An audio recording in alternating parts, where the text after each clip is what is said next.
우리 함께 말씀 보도록 하겠습니다. 함께 보실 말씀 로마서 우리 1장 로마서 1장 1, 2절 말씀입니다. 예, 한 목소리로 합독하도록 하겠습니다. 로마서 1장 1, 2절입니다. 함께 읽습니다. 시작.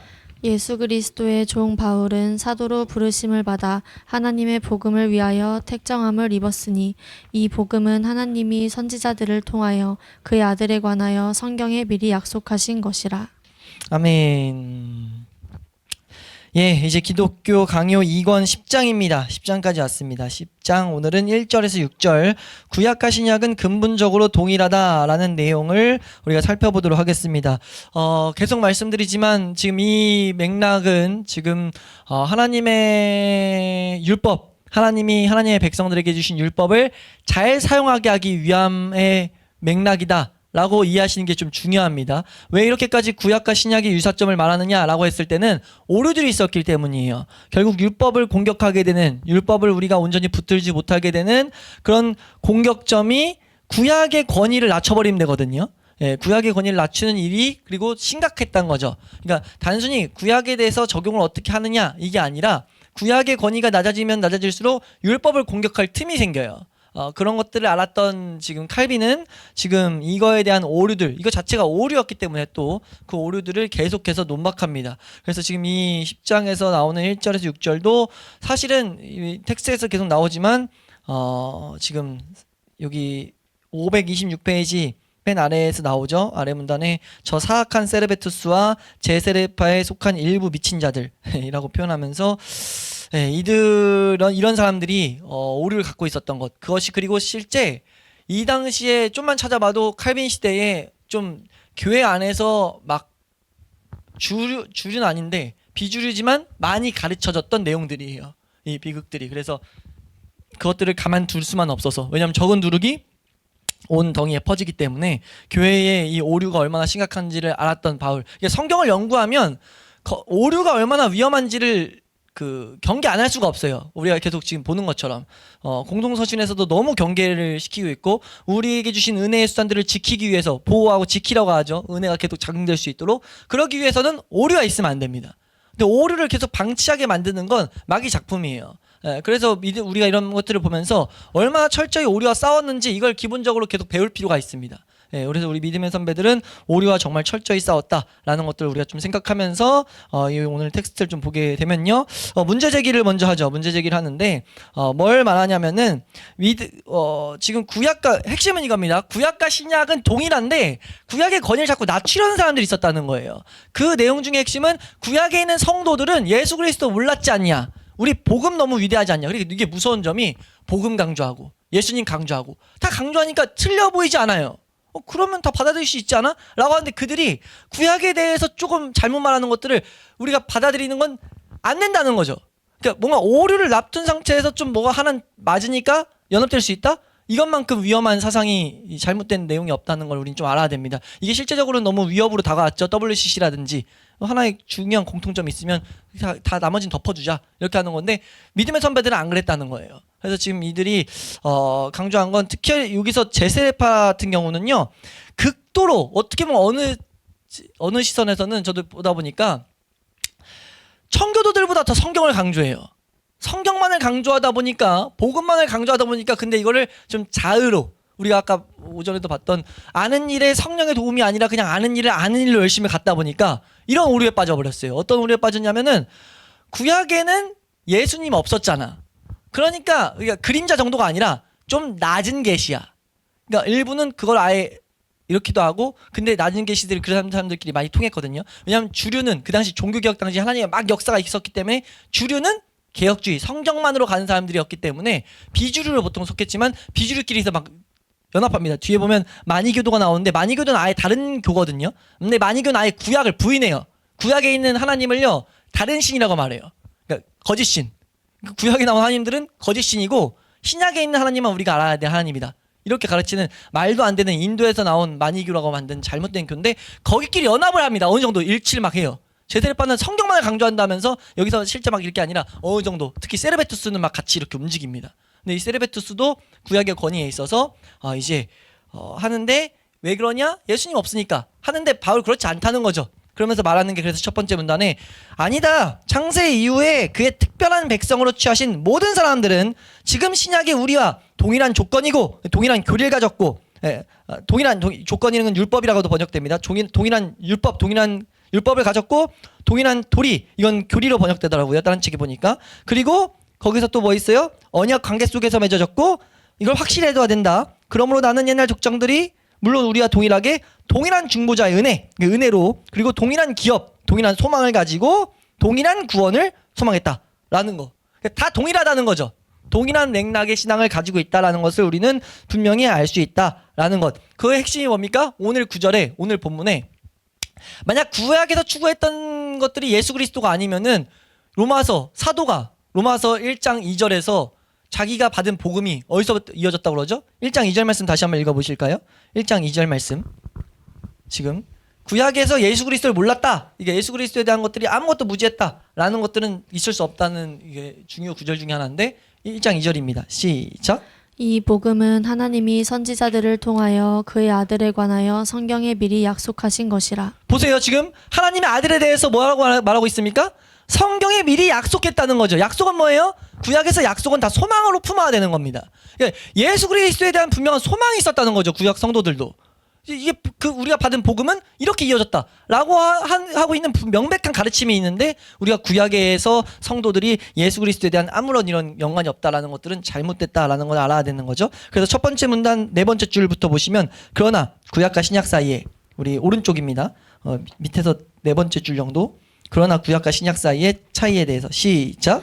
그러나 구약과 신약 사이의 차이에 대해서 저술가들이 상당히 길게 논지를 제시하는 경우가 많고 그로 말미암아 단순한 독자들에게 상당한 혼란이 생기고 있기 때문에 이 문제에 대해서 별도로 한 부분을 할애하여 좀 더 충실하고도 상세하게 논의하는 것이 합당할 것이다. 이 당시엔 이런 오류가 많았다는 거죠. 그래서 이런 오류가 이렇게 철저히 싸웠다라는 정도로만 우리가 좀 알면 될 것 같아요. 그래서 여기 밑에 나오는 세르베투스는 저번에 좀 달랐고 제세레파가 등장하는데 제세레파는 이렇게 이해하시면 돼요. 문자주의적인 경향이 강해요. 지금도 우리나라에 한 교회가 남아있더라고요. 한 교회가 들어와 있더라고요.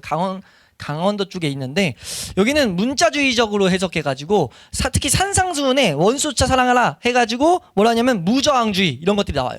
아무것도 저항하면 안 돼.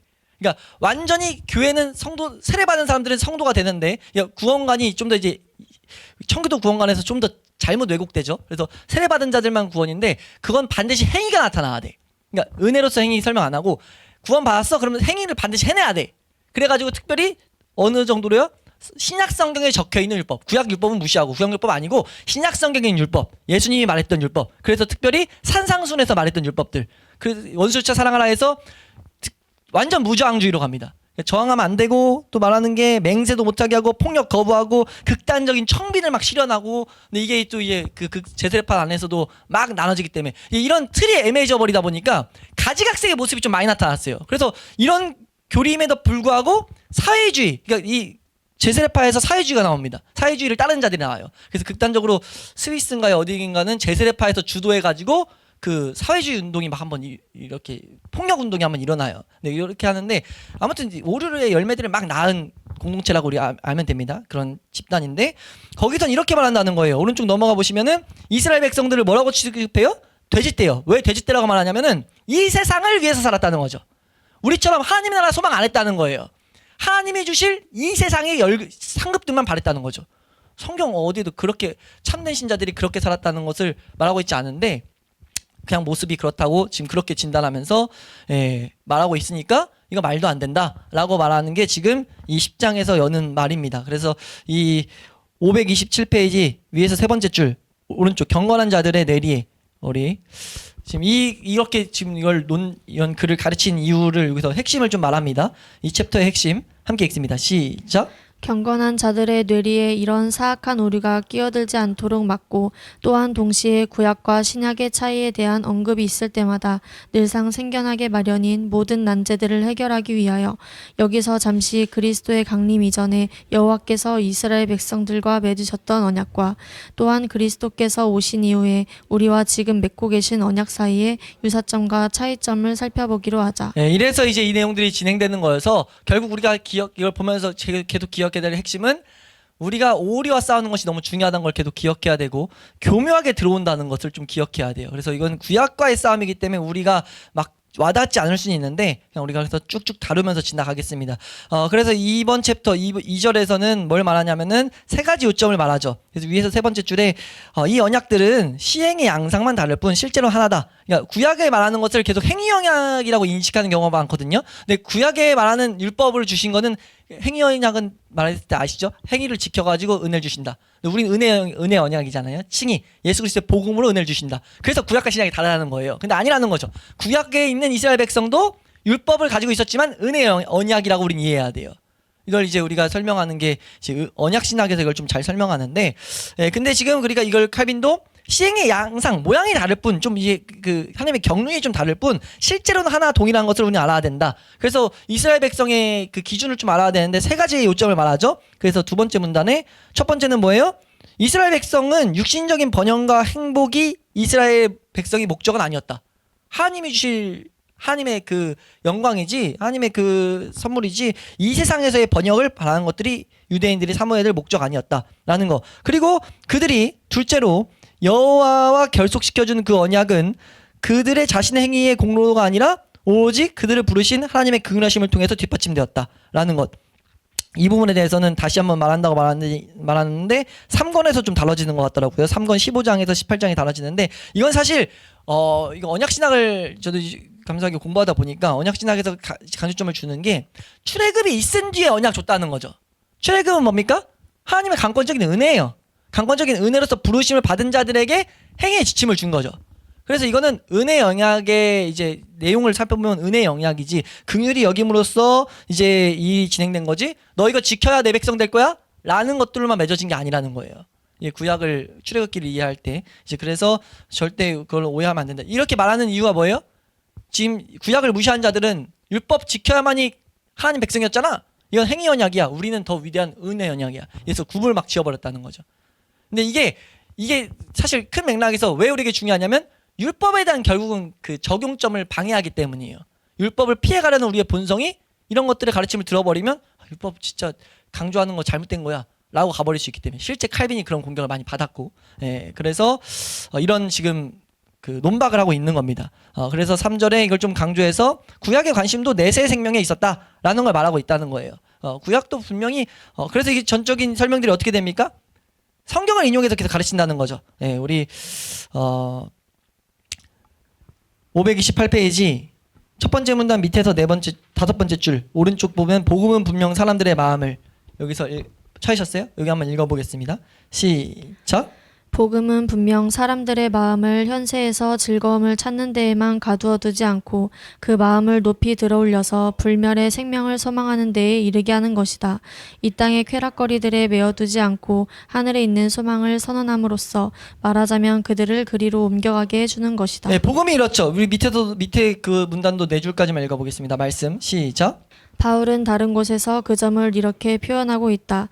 너희의 구원의 복음을 듣고 그 안에서 또한 믿어 약속의 성령으로 인치심을 받았으니 이는 우리 기업의 보증이 되사 그 얻으신 것을 속량하시고 그의 영광을 찬송하게 하려 하심이라. 네, 이러면서 이제 여러 가지 말씀이 나와요. 복음이 우리에게 계속 소망을 품게 하는 것. 하는데 그래서 이제 바울의 논지가 이거예요. 다음 문단에 나오긴 하는데 복음의 가르침이 이렇게 영적인 것이어서 우리에게 썩지 않은 생명을 소유하게 주는 것이라면 이 약속을 미리 받았고 선했던 사람들이 자기 영혼을 돌보기는 소홀히 하면서 마치 이 세상의 육체적인 쾌락으로만 추구했다고 생각하는 건 이거 잘못된 거 아니냐. 그들이 복음 전해줬다며. 근데 복음 전해준 자들이 이 세상을 위해서만 살았다고? 어떻게 그런 논리가 가능하냐는 거죠.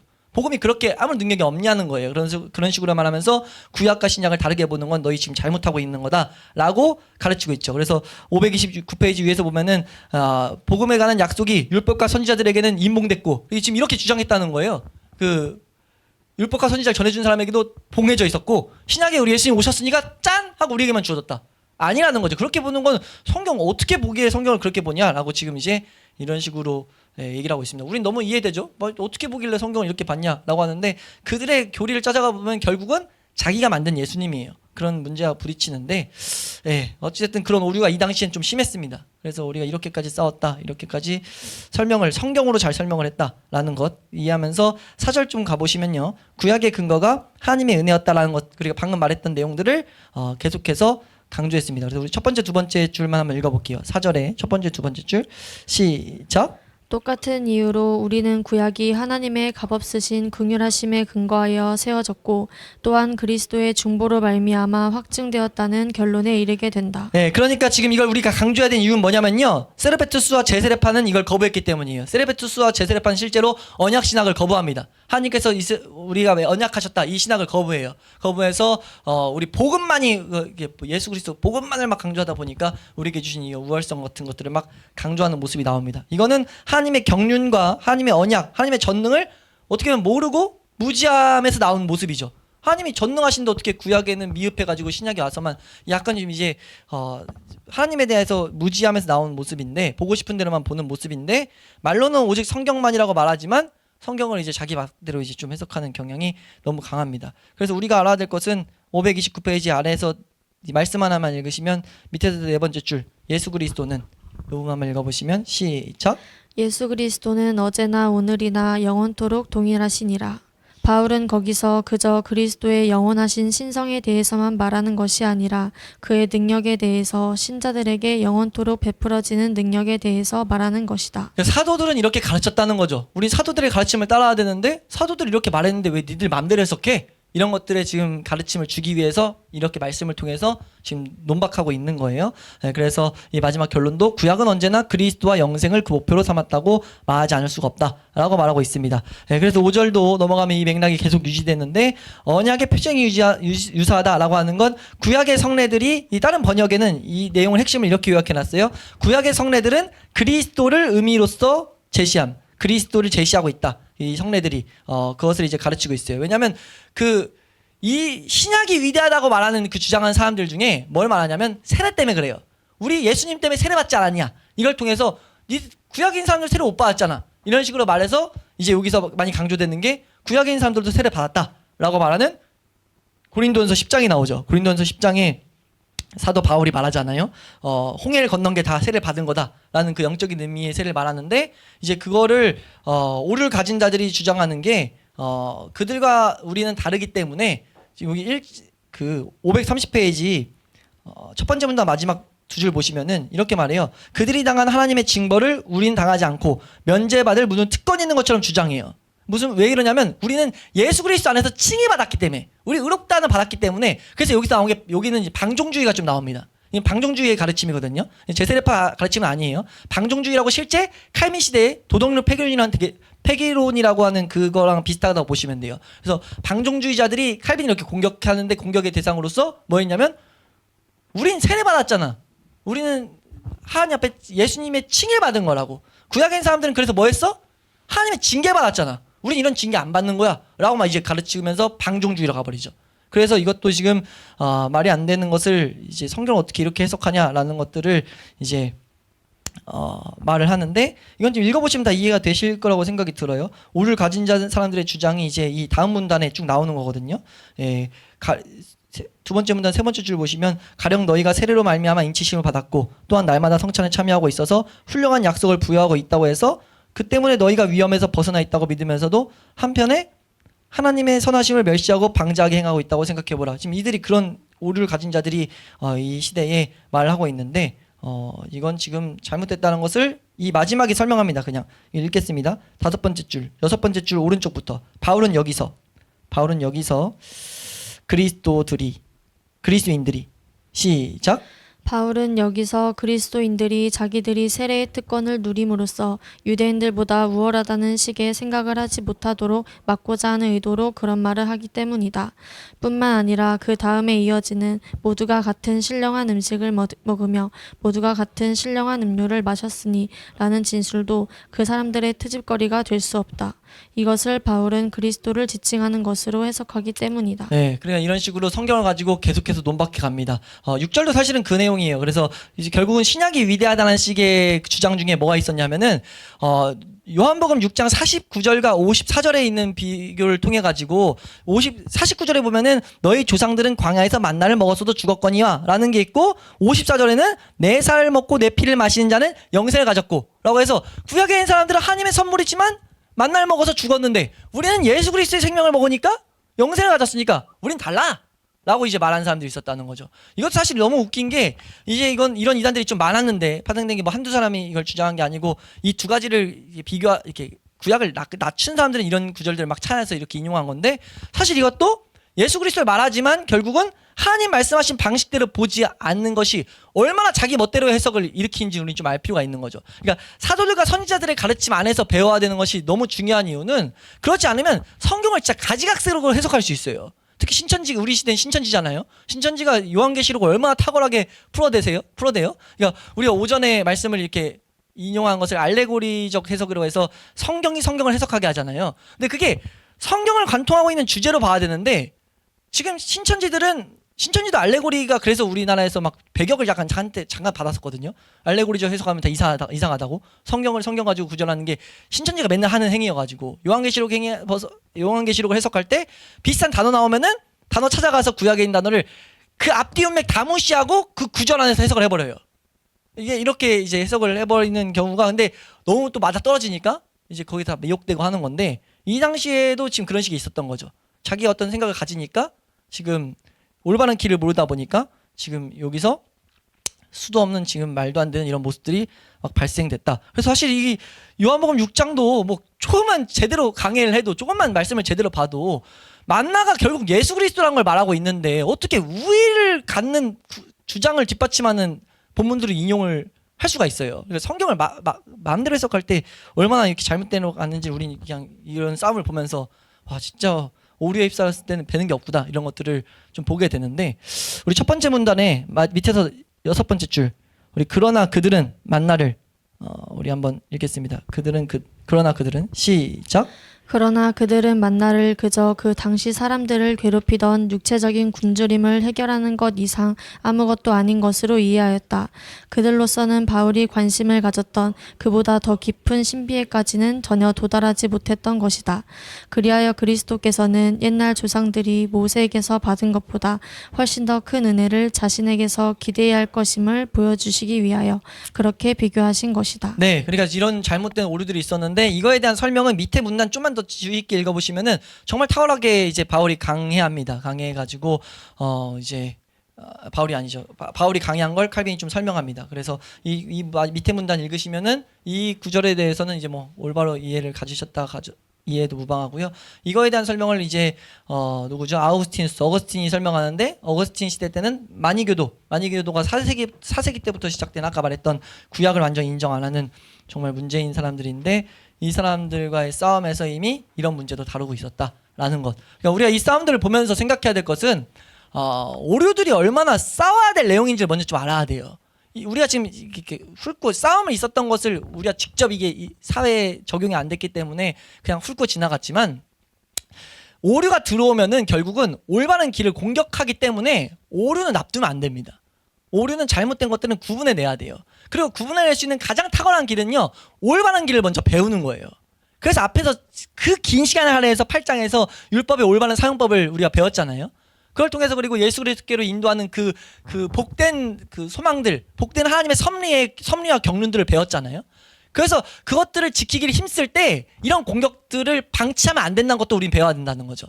방치하면요, 그냥 이렇게 해도 난 내 거 하면 되지. 같이 좀 적당히 가면 되지. 그 잠깐 같이 조금 놔둬놓은 게 나머지 전체를 삼켜버려요. 그러니까 오류 1 있고 99 냅둬도 되지. 이런 사상을 가지고 있으면 안 된다는 거죠.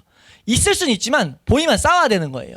무슨 말인지 아시겠나요? 물론 없는 그 상태로 올바른 길을 계속 우리가 추구해야 되지만요. 근데 이제 어찌됐든 우리가 이 싸움을 통해 가지고 이렇게 수많은 오류들이 있었고 지금도 사실 있구나. 그래서 이거를 지금도 탁월하게 좀 묵상하고 하는 분들은 우리도 시간만 좀 더 있으면 얼마나 이 모습들이 형태만 바꾸고 이 비슷한 이단들이 우리 가운데 있는지를 적용시켜 볼 수 있어요. 이걸 좀 많이 하는 게 우리 기용원 목사님이 했던 여러 가지 세미나에 이거 너무 적용시켜서 많이 잘 설명했던 걸 좀 종종 보거든요. 근데 이제 이것도 우리가 관심을 갖지 않으면 그냥 지나가 버릴 문제, 그리고 관심을 갖지 않으면 틀렸다고 인식도 못할 문제라는 걸 알아서 우리 주변에 이렇게 마귀가 교묘하게 들어와 가지고 우리로 하여금, 성도들로 하여금 올바른 길에서 이탈하게 만드는 공격이 계속 자행되고 있구나라는 것들을 막 이뤄지고 있구나라는 것들을 우리가 인지함으로써 우리가 근신하고, 베드로전서 5장 8절 말씀처럼 우리가 근신하고 깨어가지고